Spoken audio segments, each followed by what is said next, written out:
Por fim, o último núcleo, a incerteza, é definida, é sintetizada aqui pelo professor Iório como: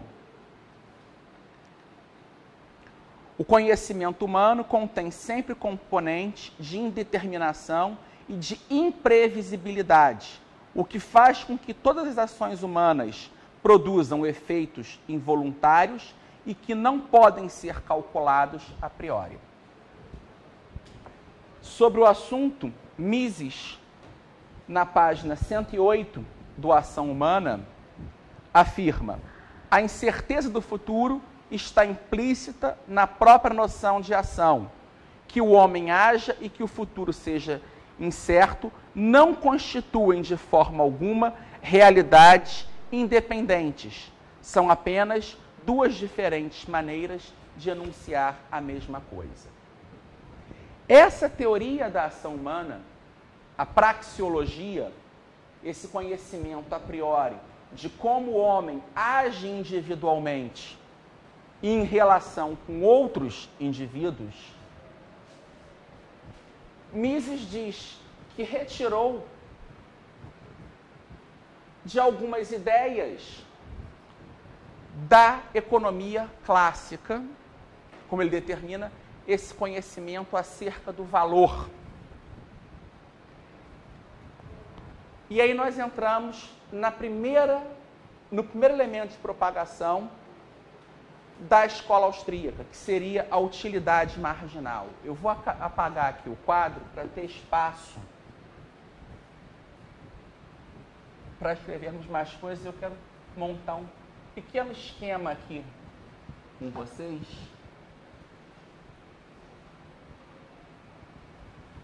para tratar desse assunto.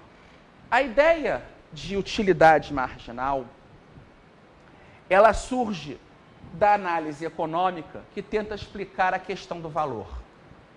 A questão do valor é uma constante no pensamento econômico.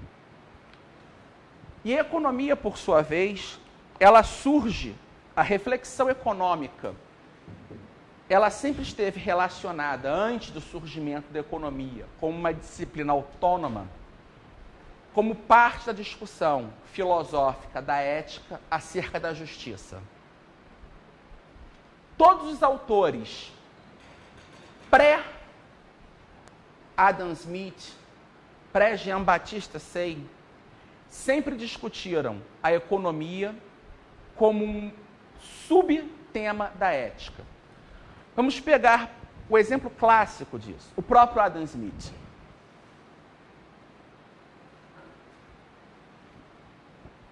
Adam Smith é tido por muitos autores como o pai da ciência econômica moderna.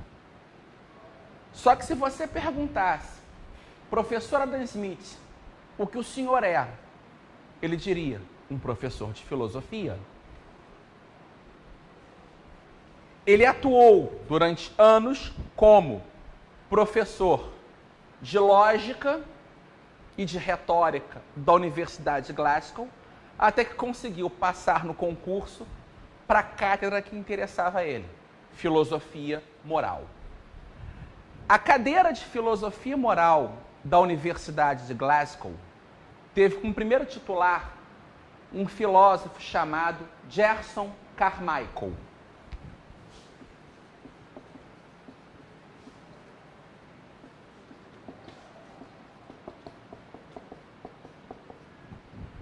E antes de Adam Smith, o titular mais famoso foi o senhor Francis Hutcheson. Quem sucedeu Adam Smith nessa cadeira foi o filósofo Adam Ferguson, também um economista famoso, muito citado pelo Hayek. Gerson Carmichael determinou que essa cadeira de filosofia moral seria composta por 4 anos de aula. No primeiro ano, seria ensinado alguns princípios de religião natural, que é a grande discussão filosófica da época. a partir da mecânica de Isaac Newton, se tentou entender como era a ideia de uma religião mecânica no deísmo, como você teria todo um controle do universo, Deus como um grande relojoeiro que criou aquele relógio e deixou ele seguindo por conta própria. E nesse primeiro ano, ao se discutir esse tema, se discutiam questões de ontologia, o que existe, questões de epistemologia, o que eu posso conhecer, e esse fundamento teórico para se discutir a ética. Infelizmente, as aulas de Adam Smith sobre esse tema não chegaram até nós. Até porque todos os textos dele, não completos, ele ordenou em seu testamento que fossem queimados junto com suas roupas. Então nós não sabemos de fato, é possível ter uma intuição do que ele falava por intermédio da leitura das obras de Gerson Carmichael, Francis Hutcheson, David Hume, Joseph Butler, e também por intermédio de algumas coisas que ele escreveu sobre lógica e retórica, mas não se dá para ter uma ideia exata do que ele ensinava. O segundo ano do curso se dedicava à obra-prima de Adam Smith, o livro que ele mais gostou de ter escrito. Alguém sabe qual é esse livro?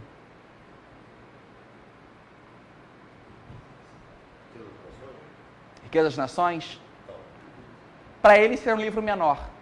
Isso fez ele ficar famoso. Adam Smith é lembrado pela Riqueza das Nações.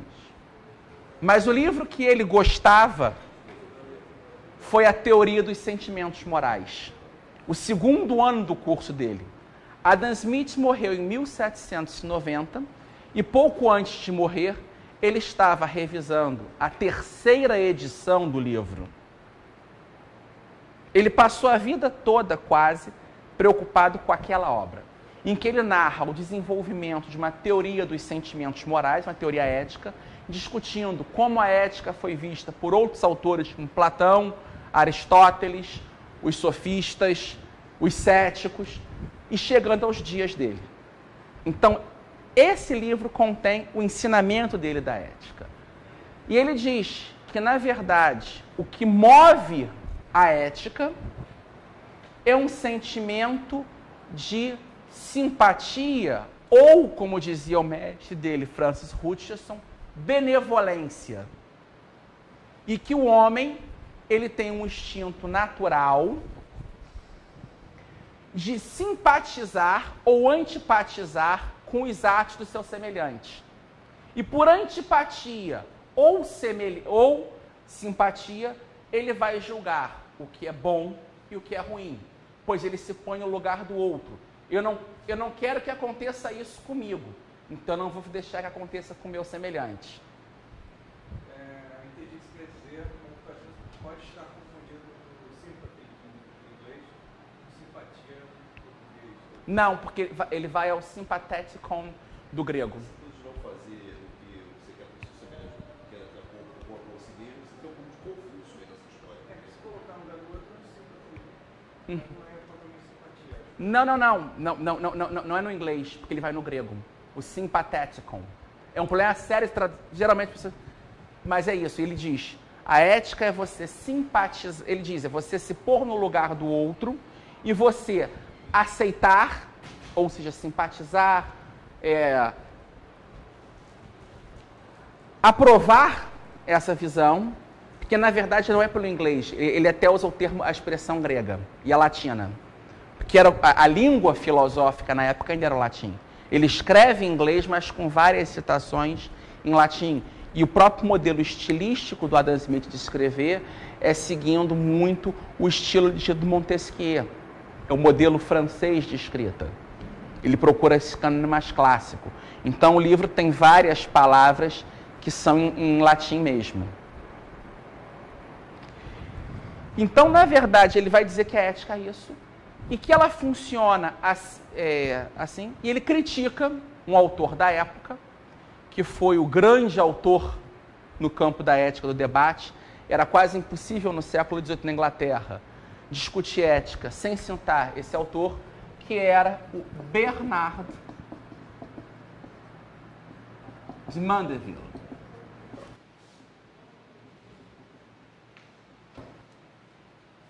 Que foi um dos primeiros autores a entender a questão da ordem espontânea. Hayek tem, inclusive, um artigo muito interessante sobre isso, sobre Bernard Mandeville e ordem espontânea. E o Mandeville dizia que o grande motor da ação humana são os vícios privados. O homem agindo por intermédio do desejo do próprio bem, existe uma dinâmica social que faz ele garantir o benefício da comunidade. E ele criou uma fábula para discutir isso. Foram 8 edições, foi um best-seller da época, todo mundo lia para falar mal, mas tinha que ler. É uma obra, se você pegar o número de citar, todos os autores do século XVIII posteriores a ele citam esse livro. E o Adam Smith, num dos capítulos da Transcendentes Morais, vai refutar a teoria de Mandeville. E ele diz que é uma teoria errônea, simplificadora, que é errada em vários aspectos, exceto um. E ele não diz qual. Ele pula a discussão, exceto um. O segundo ano do curso dele era sobre questões de jurisprudência, filosofia do direito. Então, partindo, terceiro ano, primeiro ano ele ensinava os fundamentos epistemológicos, religiosos, ontológicos da ética. No segundo ano, ele ensinava as teorias da ética. No terceiro ano, teoria do direito, como você passa de como o indivíduo deve agir, como uma legislação vai fazer que eles ajam corretamente, se não forem guiados pela própria virtude moral. E o quarto ano, ele discutia questões de filosofia prática. E nesse quarto ano, ele procurava responder onde o Bernard Mandeville estava correto. E a frase mais famosa, em Riqueza das Nações, não é da benevolência do padeiro, do açougueiro ou do cervejeiro que devemos esperar o nosso jantar. Ninguém, salvo o mendigo, vive da caridade alheia, e sim do alto interesse. Então, a Riqueza das Nações era o quarto ano do curso dele. Ele vinha dentro de uma lógica maior. E existem muitos pontos, se nós formos hoje analisarmos na Riqueza das Nações, o próprio ponto que eu acho mais fraco na teoria de Adam Smith, a teoria do valor, valor-trabalho. Há um erro ali, mas não é culpa dele, porque ele não está preocupado, nesse quarto volume, Questões Práticas de Filosofia, em ser um filósofo prescritivo. Ele procura ser descritivo, como as coisas são. E a teoria do valor-trabalho que Adam Smith usa, erroneamente, ele retira de um dos grandes mestres dele no campo jurídico, John Locke.